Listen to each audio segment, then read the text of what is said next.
책 읽어주는 채널. 오늘은요, 굉장히 의외의 책을 가지고 왔습니다. 고전을 가지고 왔는데요. 자, 보이시나요? 예, 펭귄 클래식에서 나온 셜록 홈즈 시리즈 중에 하나인데 가장 처음 나온 책이죠. 주홍색 연구를 제가 읽어드리고 싶어서 가지고 왔어요. 제가 셜록 홈즈 시리즈를 어려워서부터 굉장히 좋아했는데요. 왓슨 박사와 셜록 홈즈가 가장 처음 만났을 때 상황을 그린 부분이 앞에 나와 있어요. 제가 이 부분을 반복해서 읽는 걸 좀 좋아합니다. 이 책의 앞부분을 가만히 들어보시면요. 데이비드 컴퍼비치가 주연으로 나온 셜록이라는 영국 드라마 아시죠? 얼마나 성공적인 캐스팅이었는지를 확인하실 수 있을 거예요. 두 사람의 만남의 장면을 한번 읽어 드릴 테니까 그 장면을 한번 생각하시고 주인공의 얼굴을 생각하시면서 한번 읽어 보시면 재미있을 것 같습니다.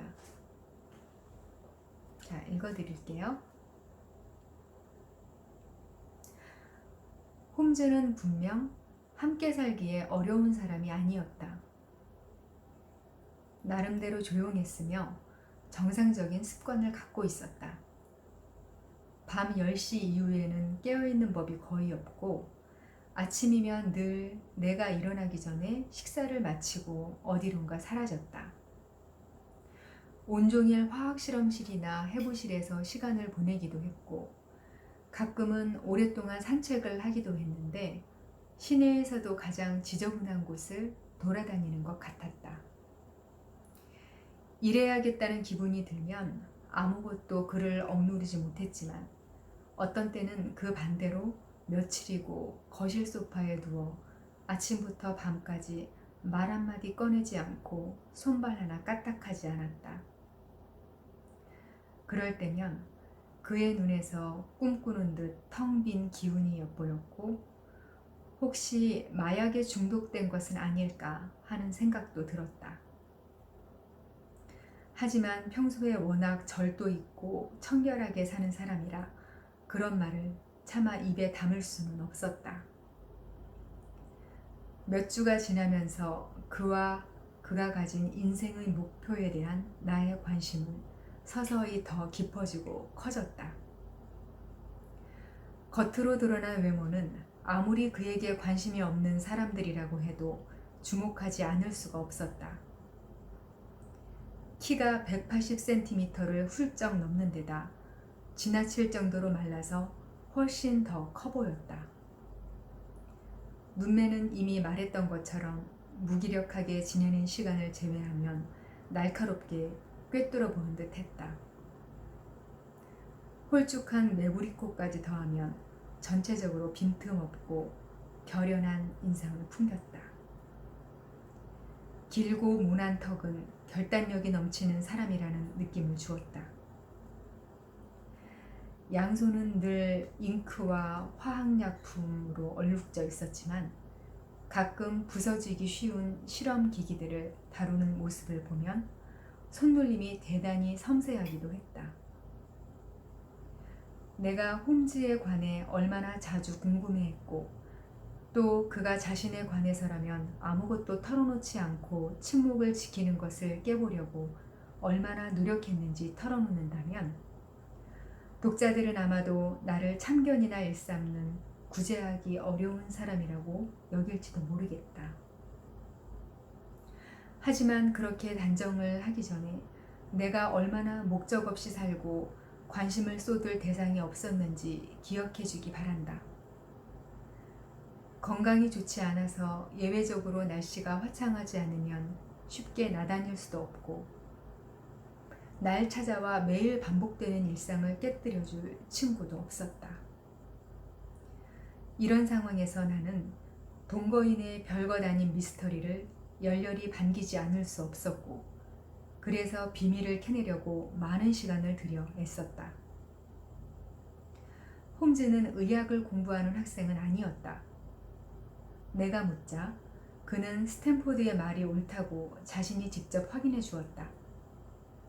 그렇다고 어떤 분야에서 학위를 받아 과학이나 다른 학문에서 더 깊은 지식을 쌓기 위한 발판으로 삼으려는 것 같지도 않았다.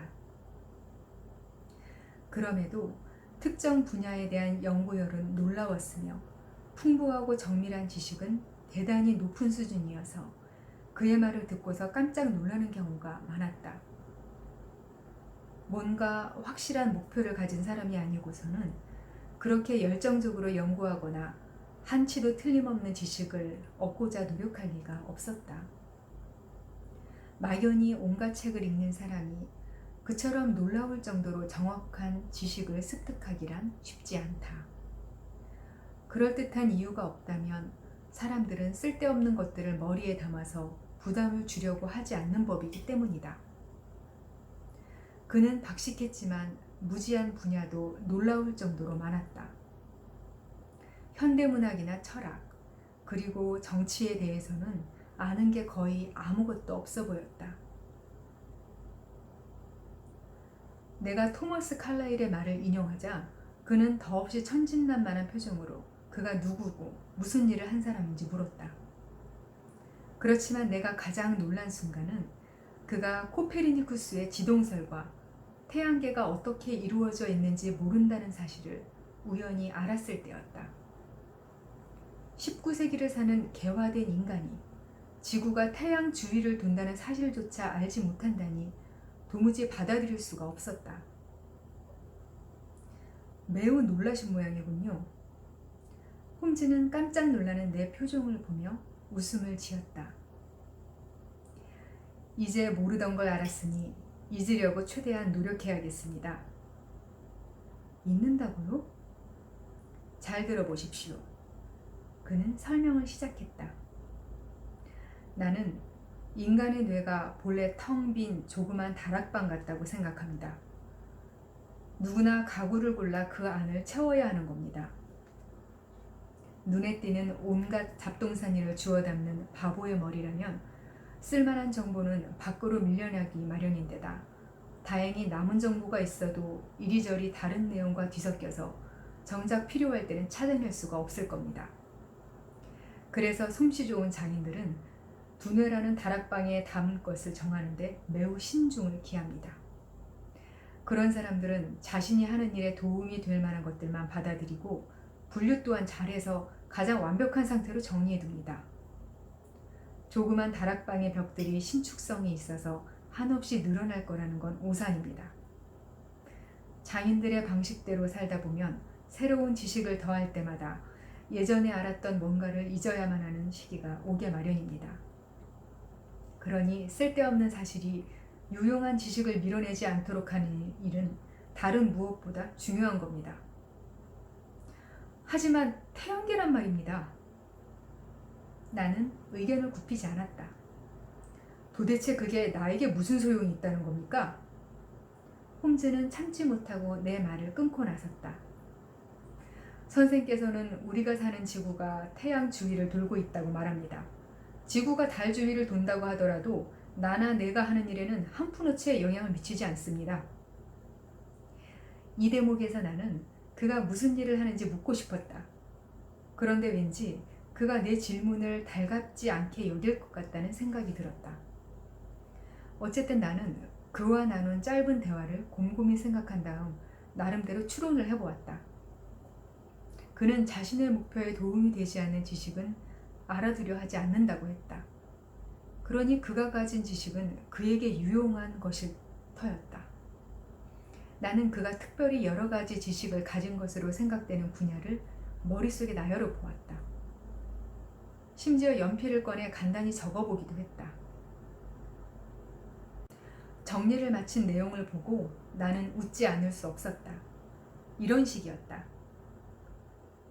셜록 홈즈가 가진 지식의 범위 1.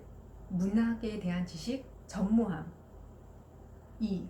철학에 대한 지식 전무함 3. 천문학에 대한 지식 전무함 4.